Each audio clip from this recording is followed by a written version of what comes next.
Hi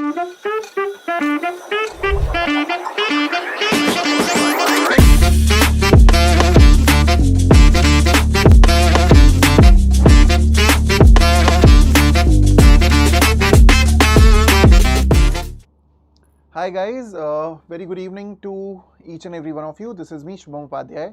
Welcome to the Law Tales. So SCLC examination के forms जो हैं वो भरना स्टार्ट हो चुके हैं. 23rd of June is the last date. अब आपको इस फॉर्म प्रोसेस में किन बातों का ध्यान रखना है, फॉर्म को कैसे फिल करना है, साथ ही साथ जो नेक्स्ट स्टेप होगी यानी कि जो आपका इंटरव्यू राउंड होगा फॉर द सिलेक्टेड कैंडिडेट्स, लगभग 250 के ऊपर स्टूडेंट्स को कैंडिडेट्स को सिलेक्ट किया गया है फॉर द इंटरव्यू राउंड. उनका इंटरव्यू कैसे होगा और क्या स्टेजेस होंगी, किन चीज़ों की आपको प्रिपरेशन रखनी है, उस बारे में मैं ये छोटा सा वीडियो आप सभी लोगों के लिए बना रहा हूँ. So welcome to the law tales. Let's start with this session. देखिए, सबसे पहले तो let me tell this to you कि this is going to be a very precise step by step guide. हम लोग टू द पॉइंट डिस्कशन करेंगे just so that you can cull out all the important points. अगर अभी तक आपने form नहीं fill किया है तो भी ये वीडियो आपके लिए मददगार साबित होगा, और अगर आपने फॉर्म फिल कर दिया है तो भी ये वीडियो आपके लिए हेल्पफुल है, क्योंकि I will be discussing all the nitty gritties which you should remember with respect to the form filling process. ठीक है, चलो लेट्स गेट स्टार्टेड. सीधे चलते हैं.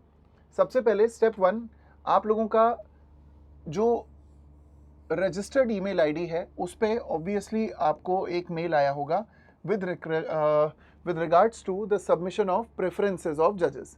अब देखिए, post qualifying the written examination computer based test, the candidates receive an email from the Supreme Court of India on their respective email IDs submitted for correspondence at the time of filing up the forms to visit the portal or link. आपको portal या link share हुई होगी जिसके through आप क्या कर सकते हैं, अपना फॉर्म फिल कर सकते हैं. Attached in the email itself to submit their preferences of honourable जजेस, कि आप कौन से जज साहब के साथ, ऑनरेबल जस्टिस के साथ आप काम करना चाहते हैं. The submission link is active only till a specific date और time which in your case is 23rd of June. ठीक, fair enough. Now the link is usually active till a specific date और time post which no preference submission can be made. एक और बात ज़रूरी है जानना कि आप अगर प्रेफरेंस में, मान लीजिए कि हमने एक एग्जाम्पल लिया, लेट्स से फॉर एग्जाम्पल 16 जजेस हैं. ठीक, तो अगर आपके पास 16 जजेस का एक प्रेफरेंस लिस्ट आई है, या 17 जजेस की आई है, या 20 जजेस की आई है, उसमें आपको सभी जजेस को एक प्रेफरेंस देना है with respect to your own need या योर ओन आइडिया. किस बेसिस पे आप ये निर्धारित करेंगे ये मैं आगे बताऊंगा, लेकिन जितने भी जजेस हैं उनका प्रेफरेंस फिल करना ज़रूरी है. मतलब ऐसा नहीं हो सकता कि मान लीजिए 16 जजेस हैं, उसमें से आपने केवल 10 का प्रेफरेंस फिल किया और 6 नहीं किए, तो ये प्रॉपर सबमिशन नहीं माना जाएगा. So don't take that risk, proper preference भरें. अच्छा, स्टेप 2 क्या है? फाइलिंग द जज preference form. So let me tell you, the candidates ought to submit the names of judges they wish to work with and wish to be assigned in order of their preference ranging from 1st to 16. 16 एक example के लिए हमने ले लिया है, आप यहाँ पे n ले लीजिए, हो सकता है 1 to 20 हो, 1 to 15 हो, 1 to 10 हो, depending upon the strength. The candidate ought to fill all the preferences by selecting the name from the drop-down list without which the link form will not be submitted. आप लोगों के साथ एक drop down list share की जाएगी. एक sample है आप लोगों को दिखाने के लिए, जिसमें सभी जस्टिसेस के नाम होंगे. एक इस प्रकार की लिस्ट आप लोगों को दिखेगी, क्योंकि हमारे बहुत सारे स्टूडेंट्स हैं फ्रॉम द बैच इटसेल्फ, मतलब दूसरे बैचेस से, प्लस यूट्यूब पे भी कई स्टूडेंट्स ने हमें रीच आउट किया. टेलीग्राम बंद है तो व्हाट्सएप के माध्यम के थ्रू कई स्टूडेंट्स ने हमें रीच आउट किया हमारे नंबर्स पे. हमने हमारा नंबर स्टूडेंट्स को प्रोवाइड कर रखा है. अगर आप चाहें तो आप 9203378334 या फिर 7400532105 पे व्हाट्सएप कर सकते हैं. हम देख लेंगे, अगर आपका कोई क्वेरी होगा, कोई क्वेश्चन होगा तो उसको एड्रेस कर देंगे. ठीक, but that will be strictly in respect to the question that is being asked with respect to filling up the form, nothing else, क्योंकि और हमारे पास बैंडविड्थ का थोड़ा सा इशू है. ठीक है, एड्रेसिंग दैट, ऐसा एक ड्रॉप डाउन मेन्यू आपके पास आएगा, उसमें जितने भी जजेस के नाम है, जैसे 1 2 3 4 5 6 7 8 9 10 11 12 13 14 15 16 17 18 19 20 21 22 23 24 25, ऐसा आप लोगों को ड्रॉप डाउन मेन्यू मिलेगा. उसमें आपको प्रेफरेंस वाइज क्या करना पड़ेगा, सभी जजेस का सिलेक्शन करना पड़ेगा कि आप किन के साथ काम करना चाहते हैं. अच्छा, ये करने के लिए आपको जो यहाँ पे how should you decide the preference, ये भी एक बच्चों का डाउट था कि सर हमें, चलिए प्रेफरेंस तो हम डिसाइड करेंगे लेकिन करना क्या है, हाउ डू आई असर्टन कि मेरे लिए कौन से जस्टिस साहब के साथ काम करना ज़्यादा बेनिफिशियल होगा।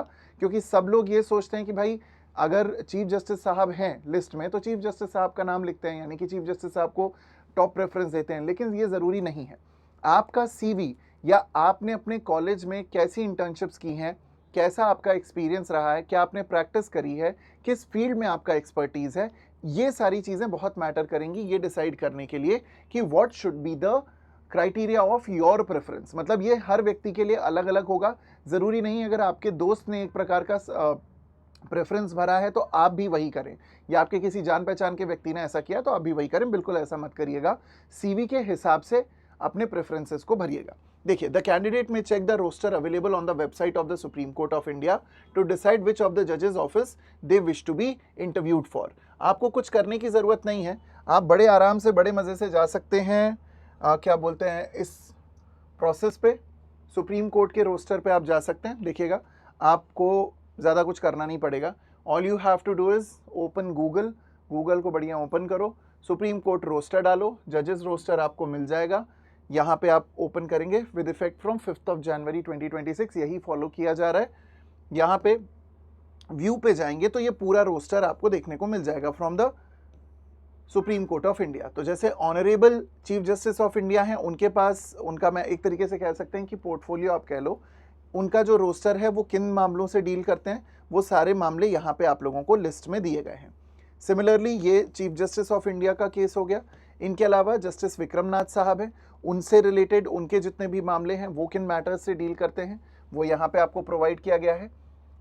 इसी प्रकार से justice JK Maheshwari sir, justice BV Nagarathna ma'am, justice Sanjay Karol साहब, MM सुंदरेश साहब, तो इन सभी का मतलब आपको रोस्टर जो है ये सुप्रीम कोर्ट की वेबसाइट पे ही अवेलेबल है। आप इसको सुप्रीम कोर्ट की वेबसाइट से अवेल कर सकते हैं। हमें तो जो अभी दिख रहा है वो 5 जनवरी 2026 का है। अब इस बात को लगभग 6 महीना हो चुका है, तो देर कैन बी चांसेस कि इस रोस्टर में बदलाव हुआ हो, लेकिन अभी जो सुप्रीम कोर्ट की ऑफिशियल वेबसाइट पे डाला हुआ है मैं उसके एग्जाम्पल से आप लोगों को समझा रहा हूँ। अगर आपके पास कोई और रोस्टर हो तो आप उसको चेक कर सकते हैं। हालांकि इसमें सभी जजेस के क्या बोलते हैं वो आपको दिए गए हैं, रोस्टर्स आर प्रोवाइडेड, ठीक है। सो इसको आप एक बार चेकआउट कर सकते हैं from the Supreme Court's website, so no problem as such. अच्छा, उसके बाद the roster changes periodically and list the area subject matter which each जज deals with or handles currently will deal with till a further specific period, ठीक है। एक और बात यहाँ पे समझने वाली ये है कि सिलेक्शन ऑफ जजेस में be made depending upon one's interest in a specific area subject, internship experience in a particular area और इंक्लिनेशन टुवर्ड्स एनी पर्टिकुलर जज by the way of writing judgement. मान लीजिए कि भाई आपने किसी जज साहब की, जैसे जस्टिस BV नागरत्ना मैम की कोई जजमेंट है, आपने पढ़ी, आपको अच्छी लगी, आप उसको फॉलो करना चाह रहे हैं, या जस्टिस विक्रमनाथ साहब की कोई जजमेंट आपने देखी है, वो आप उससे इंप्रेस्ड हैं, उनको फॉलो करना चाह रहे हैं, या उनके रोस्टर में जो मैटर्स हैं आप उनसे पहले डील कर चुके हैं, या तो लिटिगेशन प्रैक्टिस कर चुके हैं या इंटर्नशिप्स कर चुके हैं, या आपके CV में उससे रिलेटेड कोई भी एक मटीरियल है, तो आप उन सारे फैक्टर्स को कंसिडर करके रोस्टर को देखते हुए और अपनी कैपेबिलिटीज़ और अपने एक्सपीरियंस को देखते हुए, अपने CV को देखते हुए ये इंश्योर कर सकते हैं कि आप प्रेफरेंस कौन से जज साहब को या मैम को देंगे। अच्छा, एक और चीज़, स्टेप 4, अब यहाँ पे तो चलो हमारा प्रेफरेंस जो है वो क्लियर कट स्टैब्लिश हो गया है। CV को ज़रूर ध्यान से देखिएगा क्योंकि that is a very important factor. आपका जैसा CV होगा उसी हिसाब से आपका सिलेक्शन आपको रखना है प्रेफरेंस का फॉर द जजेस, ठीक है। तो it's very clear and simple to understand. आगे बढ़ते हैं। स्टेप 4, मोड ऑफ इंटरव्यू कैसे होने वाला है। तो देखो, the interviews are usually conducted in 2 stages. Generally students को लगता है कि एक स्टेज में इंटरव्यू होगा, जबकि ऐसा नहीं है, 2 स्टेजेस में इंटरव्यू होता है। प्लस जो फर्स्ट स्टेज है, फर्स्ट पार्ट ऑफ इंटरव्यू है, उसमें एक टेक्निकल पॉइंट है, वो याद रखना, मैं आपको आगे बताऊंगा।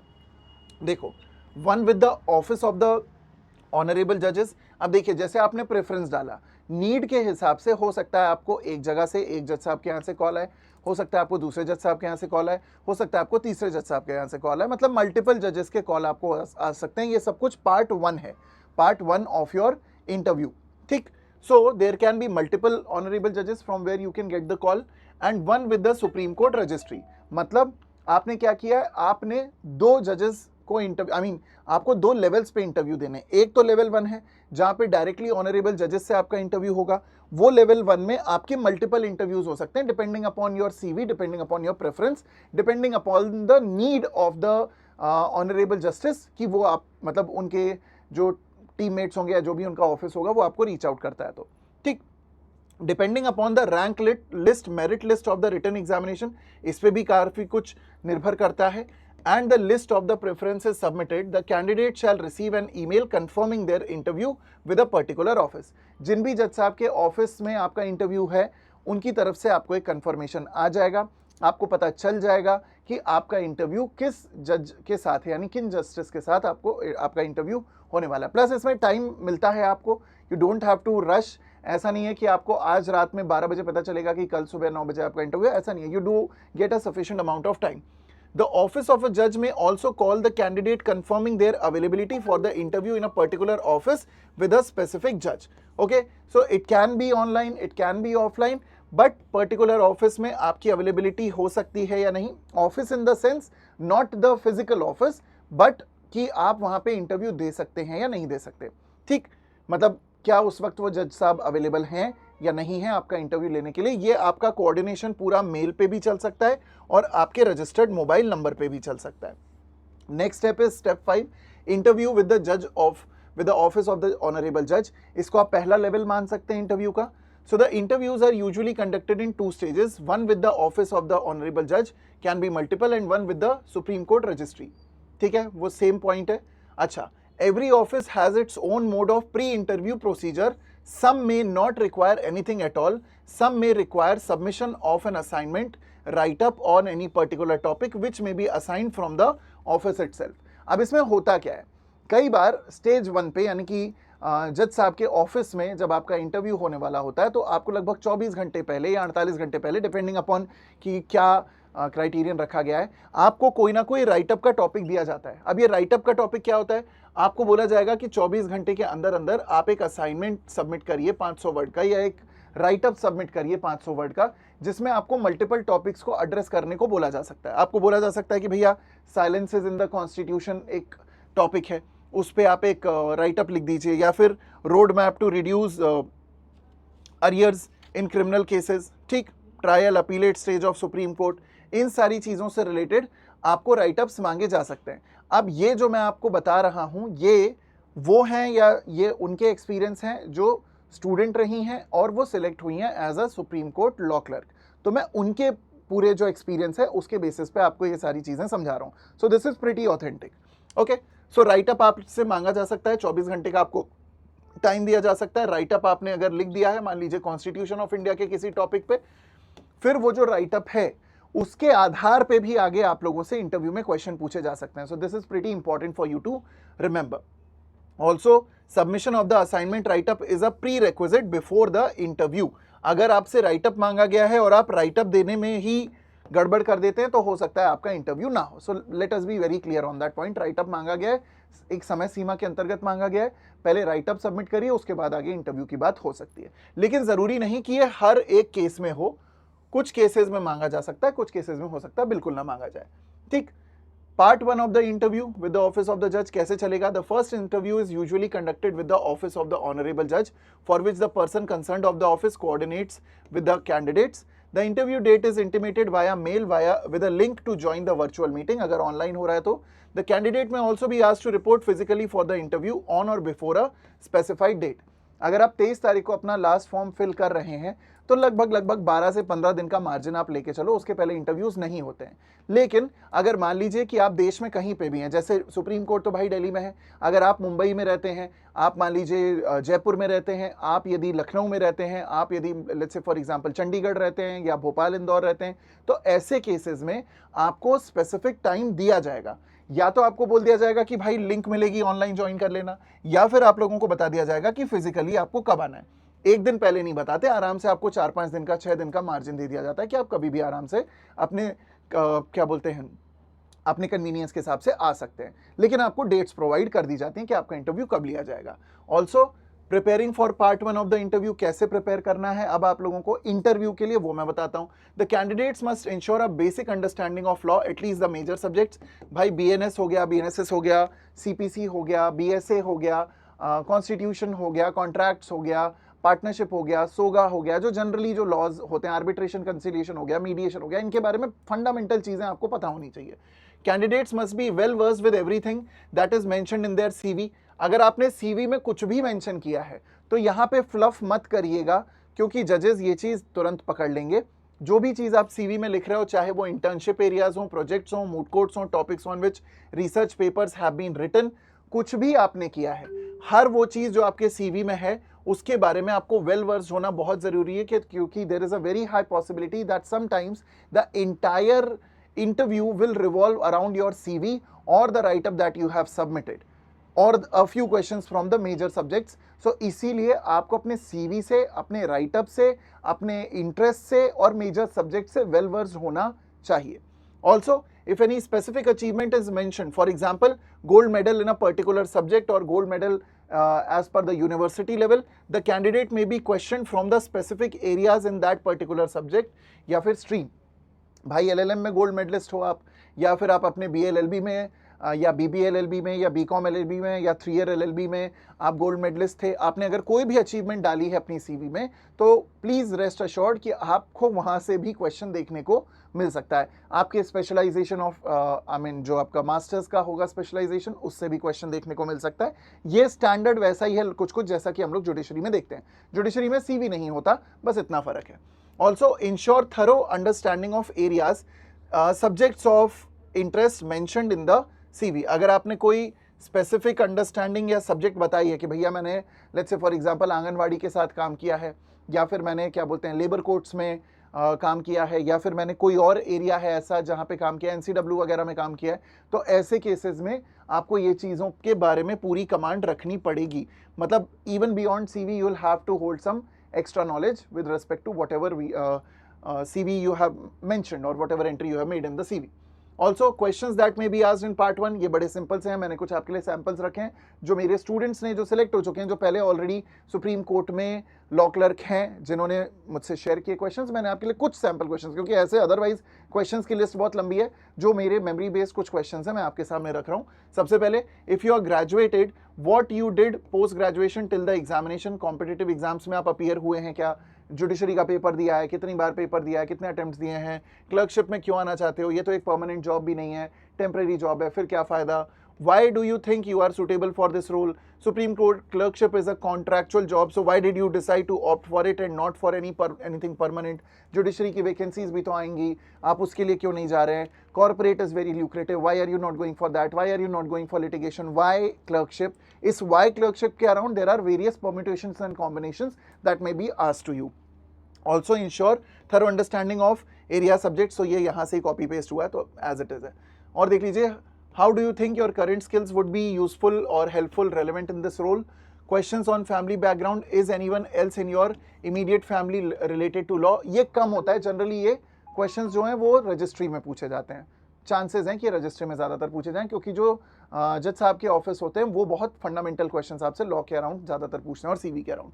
Your opinion on any ongoing your past legal issue, refer to the bare act and interpret any particular provision, जैसे कि वन ऑफ द स्टूडेंट्स, उनसे ये पूछा गया कि भाई आप कॉन्स्टिट्यूशन की बेयर एक्ट लेकर के आइए, कॉन्स्टिट्यूशन की बेयर एक्ट थी वहाँ पे, उनको प्रोवाइड की गई, कॉन्स्टिट्यूशन की बेयर एक्ट में से किसी भी आर्टिकल को उठा करके आपसे पूछा जा सकता है कि इसको इंटरप्रेट करके बताइए। मतलब ये ज़रूरी नहीं है कि आपके साथ हो, लेकिन ये जिनके साथ हो चुका है मैं उनका एक्सपीरियंस आपके साथ शेयर कर रहा हूँ, ठीक, और जो सिलेक्ट हो चुके हैं इस पोस्ट के लिए। एक और चीज, in addition to these questions, a candidate may also be question upon the write up asked by the panel and submitted prior to the interview. ये भी एक इंपॉर्टेंट एस्पेक्ट है, आपने राइट अप और असाइनमेंट दिया तो उससे भी क्वेश्चन बनने की पूरी चांसेस हैं। ऑल्सो पार्ट 9 स्टेप 9 क्या होगा, part 2 of the interview by the registry, so the second stage of interview is by the supreme court registry, पहला पार्ट हो गया। दूसरा क्या है, रजिस्ट्री का इंटरव्यू। The registry usually consist of one or more registrars of the supreme court, generally 2 होते हैं, मेल हो सकते हैं, दोनों फीमेल हो सकते हैं, मेल फीमेल भी हो सकते हैं, कोई भी हो सकता है, जनरली 2 रजिस्ट्रार्स बैठते हैं। अब ऐसा हो सकता है कि आपके बोर्ड में 2 लोग हों, 3 लोग हों, कितने भी हों, डिपेंडिंग अपॉन कि उस टाइम क्या अवेलेबिलिटी है। The type of questions that may be asked cannot be specifically outlined, but they mostly overlap with the questions asked in part 1. तो ऐसा नहीं है कि part 1 और part 2 में बहुत differentiating factor आ जाएगा. Part 1 is more about your law rather. 2 में थोड़े generic questions, general questions भी आपसे पूछे जा सकते हैं, background वगैरह. The questions may be subject specific or personal. How do you evaluate yourself or your school law school life, learning experiences आपके क्या थे. तो थोड़ा सा जो एक interpersonal soft skill based questions होते हैं वो रजिस्ट्री में पूछे जा सकते हैं. रजिस्ट्री में इसलिए क्योंकि आपका डेली का आना जाना होगा, रजिस्ट्री से आपका मिलना जुलना होगा रजिस्ट्री ऑफिस से, इसीलिए उनको भी इंटरव्यू में यहाँ पे जगह दी गई है, उनका भी एक स्लॉट है एक तरीके से. ठीक, प्लस एग्जामिनेशन भी वही करवा रहे हैं. फिर the mode of conducting interviews online is similar for both part 1 and 2, मतलब ऑनलाइन भी हो सकता है, ऑफलाइन भी हो सकता है. Interview for multiple candidates is scheduled on a specific date, intimation advance में दिया जाता है, and the candidates have to join through the link and wait in the lobby. जैसे ही आपको लिंक मिलेगा आप ज्वाइन करिए, लॉबी में वेट करिए, आपको जैसे ही अवेलेबिलिटी होगी बोर्ड मेंबर्स की आपको तुरंत एंट्री दे दी जाएगी आपके स्लॉट के हिसाब से. They are admitted in the interview meeting one by the host, and that is how the entire process of form filling, right from form filling till the process of interview is conducted. अब मैंने आप लोगों को यहाँ पे वो सारी details दे दी हैं प्रो बोनो, जो कि आप लोगों के लिए इंपॉर्टेंट है इस एग्जामिनेशन को क्रैक करने के लिए. ये इंफॉर्मेशन आप लोगों को, जहाँ तक मेरी नॉलेज है, आप लोगों को शायद यूट्यूब पे और कहीं अवेलेबल नहीं है. तो use this information for your own benefit. आराम से इसका यूज़ करिए, फॉर्म को फिल करिए, सारे फिलिंग करना, प्रेफरेंसेस सारे भरना. रोस्टर जो है वो आप लोगों को मिल जाएगा, तो रोस्टर को जाकर के डाउनलोड ज़रूर कर लेना. एक बार चेक कर लेना कि अगर ये पुराना रोस्टर है, सुप्रीम कोर्ट में आपके पहचान के कोई लोग हैं, उनके थ्रू कोई नया रोस्टर मिल सकता है तो मिल जाए तो अच्छी बात है, बट अदरवाइज़ ये सुप्रीम कोर्ट की वेबसाइट पे आपको रोस्टर मिल रहा है, तो ये आप देख सकते हैं. ये 5 जनवरी 2026 से एक्टिवेशन में है, सो आप इसको देख लें, इसके हिसाब से अपने फॉर्म को फिल कर लें. इंटरव्यू के लिए जैसा मैंने बताया वैसा प्रिपरेशन कर लें. अगर आप द लॉ टेल्स की तरफ से और कोई मदद चाहते हैं with respect to the interview process और with respect to any kind of mock interviews, तो वो हम ज़रूर प्रोवाइड कर देंगे. भाई ऑफ कोर्स हमारे पास रजिस्ट्री से तो कोई भी नहीं है, सुप्रीम कोर्ट से भी कोई नहीं है, लेकिन इफ़ यू वांट कि भाई हमें बता दिया जाए, हमें फर्स्ट हैंड एक एक्सपीरियंस मिल जाए, इंटरव्यू कैसे होते हैं, किस प्रकार के क्वेश्चंस पूछे जाते हैं, तो definitely we will try to arrange something for you. I hope आपको ये वीडियो, इनफैक्ट ये पूरी प्लेलिस्ट अच्छी लगी होगी SCLC एग्जामिनेशन की. इसको हमने इसीलिए प्रो बोनो रखा क्योंकि हमें नीड नहीं लगी इसको एज अ बैच रन करने की. That is why we came up with this video. I hope आपको ये सेशन अच्छा लगा होगा. अगर अच्छा लगा तो do subscribe to the law Tales and let everybody know that we are going and we are trying to be the legal torch bearer of all the students in India. Thank you so very much. This is Shubham Upadhyay signing off. Tada, bye bye, take care, Bela Chao and Jai Hind. Bye bye.